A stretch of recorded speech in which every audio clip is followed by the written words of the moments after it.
10 ఏళ్ల తర్వాత అధికారంలో నుంచి వెళ్ళిన తర్వాత ఈ రోజు ఒక్కొక్క మాటలు కొంతమంది మాట్లాడుతుంటే మనం కొన్ని వీడియోల కింద కామెంట్ చూస్తున్నా కూడా కేసీఆర్ గురించి, కేసీఆర్ కుటుంబం గురించి మాట్లాడుతుంటే ఒక కాళేశ్వరం గురించి కావచ్చు, ప్రాజెక్టుల గురించి కావచ్చు, సో కుటుంబ పాలన గురించి కావచ్చు, 1,00,000 కోట్లు తిన్నారనేసి అంటే బలంగా కొంతమంది నమ్ముతున్న విధానం చూస్తుంటే అంటే చేసిన మంచి అంటే పూర్తి స్థాయిలో నాలాంటి వాళ్ళైతే 100% ఉందా అంటే 100% ఏది చెప్పాం.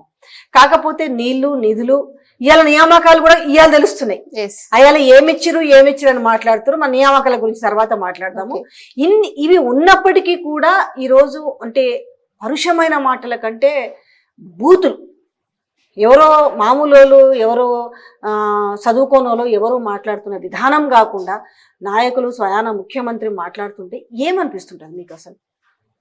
అసలు వాళ్ళందరికీ ఇట్లా తిట్టాలనిపిస్తాయి. నాకైతే వాళ్ళు మాట్లాడుతున్న అన్ని అబద్ధాలే. ఎలక్షన్ల ముందట అబద్ధాలే చెప్పిండ్రు. 1,00,000 కోట్ల అవినీతి జరిగింది కాళేశ్వరంలో అనేసి ఫస్ట్ చెప్పింది బీజేపీ గవర్నమెంట్. దాన్ని మొత్తం జనాలలోకి తీసుకుపోయింది కాంగ్రెస్ వాళ్ళు. అదేంటంటే అసలు ఆ ప్రాజెక్టుకి అయిన వ్యయం ఎంత?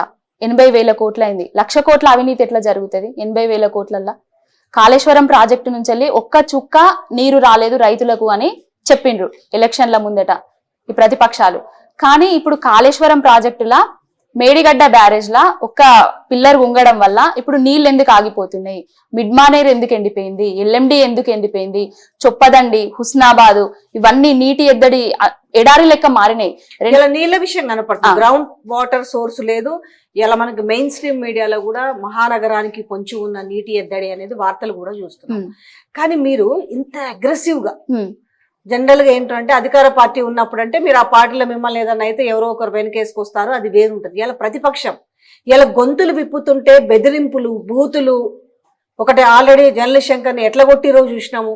ఈ నేపథ్యంలో మీరు ఎండిపోయిన పొలాల దగ్గరికి పోయి కావచ్చు, లేదనంటే ముఖ్యమంత్రి రేవంత్ రెడ్డి మాట్లాడిన మాటలకి ఆయన మాటల్లో సమాధానం ఇస్తూ ఒక సవాలుగా మాట్లాడుతున్నారు కదా.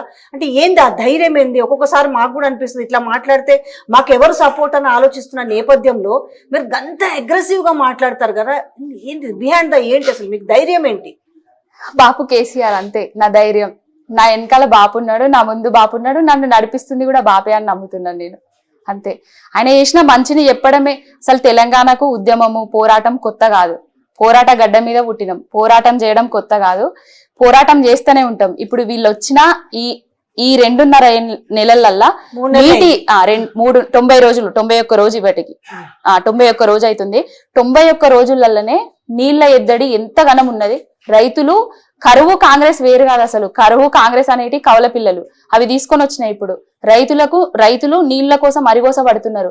రైతు బంధు నేనస్తా డిసెంబర్ 9వ తారీఖు అన్నాడు. రైతు బంధు కాదు, రైతు భరోసా ఇస్తా అని చెప్పిండు. ఇప్పటి వరకు కూడా రైతు బంధు ఇయ్యక, పెట్టుబడి సాయం ఇయ్యక రైతులు ఆగమైపోతున్నారు. ఒక వ్యవసాయం చేయాలంటే ఫస్ట్ వాళ్ళకి కావాల్సింది పెట్టుబడి సాయం. పెట్టుబడి సాయం ఇచ్చిన కేసీఆర్ గారిని వదులుకొని మాయమాటలు చెప్పిన గుంపు మేస్త్రి లాంటి ప్రభుత్వాన్ని తీసుకొచ్చినామని రైతులు చాలా బాధపడుతున్నారు. మొన్న కూడా ఆయన మాట్లాడుతూ మహబూబ్ నగర్ జిల్లాలో పెట్టిన భారీ బహిరంగ సభలో మాట్లాడుతూ ఎవరిని అంటున్నాడో తెలియదు. అది బీఆర్ఎస్ నుంచి అంటున్నాడా, బీజేపీని అంటున్నాడా, సొంత పార్టీ వాళ్ళ మంత్రులను అంటున్నాడా, మానవ భావంలో అయితే పేగులు మెడకేసుకుంటాం, 100 మీటర్ల లోపి తొవ్వి పాతి పెడతామనేసి అంటే ఆ ఆవేశము, ఆ ఆవేదన ఎందుకు అర్థం కాదు. 6 నెలల్లో అదే ఎవరైతే కూలగొడతాడో వాడి సంగతి చెప్తాం, మానవభాములం అవుతాం అని అంటున్నారు. అంటే నాకు ఒకటి అనిపించింది దాన్ని వింటుంటే, తెలంగాణ ప్రజలు రేపు మిమ్మల్ని వద్దని అనుకుంటే అంటే తెలంగాణ ప్రజలందరినీ కూడా మానవభాములై మట్టు పెడతారా? మరి ఇట్లా మాట్లాడినప్పుడు మీకు ఎట్లా అనిపిస్తుంటది? తెలంగాణ మీద సోయిలేని నాయకుడు మాట్లాడిన మాటలు అవి. తెలంగాణ జై తెలంగాణ అన్నా కూడా తెలంగాణ ఉద్యమకారుల మీద రైఫిల్ ఎక్కుపెట్టిన గుంపు మేస్త్రి నుంచెల్లి మంచి మాటలు వస్తాయని ఎక్స్పెక్ట్ చేయడం మన దౌర్భాగ్యం అంతే. ఇంకా ఆయన నుంచెల్లి ఎట్లాంటి మంచి మాటలు రావు. ఆయన ఏంటంటే అరాచకం ముందు నుంచెల్లి అంతే. గత ప్రభుత్వం మీద మొత్తం ఇప్పుడు జరిగిన డిఫాల్ట్ అంతా గత ప్రభుత్వం మీదనే తొయ్యాలి. గత ప్రభుత్వం చేసిన తప్పిదాలను తీయాలి. వాటి మీదనే ఉన్నాడు తప్ప నేను వచ్చిన మార్పు అని చెప్పిన ఏదన్నా గత ప్రభుత్వం చేసిన దానికంటే మంచిగా చేస్తా, జనాలకు ఏదన్నా అభివృద్ధి చేసి చూపిస్తా, జనాలకు మంచి పథకాలు ఇస్తా అనే ఉద్దేశం అయితే ఆయనకు లేదు. ఎప్పుడు చూసినా ఆయన నోటి నుంచి వెళ్ళి అరాచకపు మాటలు ఇట్లాంటివే ఆయన చేసేటివి కూడా అరాచకాలు. ఇప్పుడు జర్నలిస్టుల గొంతులను నొక్కుతున్నారు. సోషల్ మీడియాలో ఎవ్వరు మేము స్టేటస్ పెట్టుకున్నా కూడా నిన్న మొన్న రమేష్ గౌడ్ అనే పిల్లోని బ్లాకప్ లా వేసి కొట్టిండ్రు. అట్లాంటివి జరుగుతున్నాయి. ఇవన్నీ జరిగినా కూడా మేము ఎప్పటికీ తెలంగాణ ఏం చేసింది, కేసీఆర్ ఏం చేసిండు తెలంగాణకని చెప్పే దాంట్లో మేము ముందట ఉంటాం.